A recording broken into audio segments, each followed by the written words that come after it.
ఈ రోజుల్లో కూడా చాలామంది అసూయతో బాధపడుతున్నారు. ఓ మాట నేను చెప్తాను, అసూయ క్యాన్సర్ కన్నా భయంకర వ్యాధి. ఒకవేళ నీలో అసూయ డెవలప్ అవుతుందా, ఎవరైనా నీకన్నా చూడ్డానికి బాగున్నా, బాగా చదువుకుంటున్నా, ఆర్థికంగా అభివృద్ధి చెందుతున్నా, లేదా దేవుని చేతిలో వాడబడుతున్నా, వారికి దేవుడిచ్చిన అవకాశాలని చక్కగా సద్వినియోగం చేసుకుని ఎక్కడ సోమర్తనంగా ఉండకుండా, లేజినెస్తో ఉండకుండా దేవుని చేతిలో వాడబడుతుంటే అలాంటి వాళ్ళని చూసి ప్రార్థించాల్సింది పోయి, లేదా వారిని బట్టి దేవుని స్తుతించాల్సింది పోయి, కొంతమంది ఎప్పుడు కూడా విమర్శనాత్మకంగా మాట్లాడుతూ వారిని ఏదో విధంగా క్రిందకి లాగాలని ప్రయత్నం చేస్తుంటారు.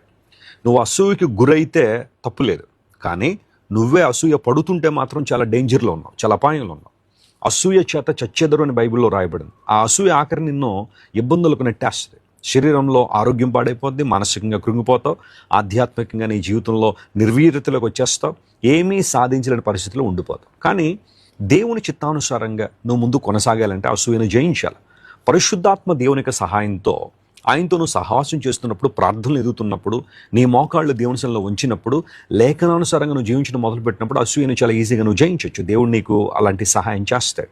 నువ్వు నిజంగా దేవునితో చెప్పగలిగితే, ప్రభువా పలానా వ్యక్తి మీద నాకు అసూయ పెరుగుతుంది, పలానా వారిని చూసినప్పుడు మత్సరం కలుగుతుంది, నన్ను క్షమించు ప్రభువా, నాకు సహాయం చేయి అని ప్రార్థించగలిగితే దేవుడు ఖచ్చితంగా నీకు సహాయం చేస్తాడు, నీకు విడుదలిస్తారు ఆయన.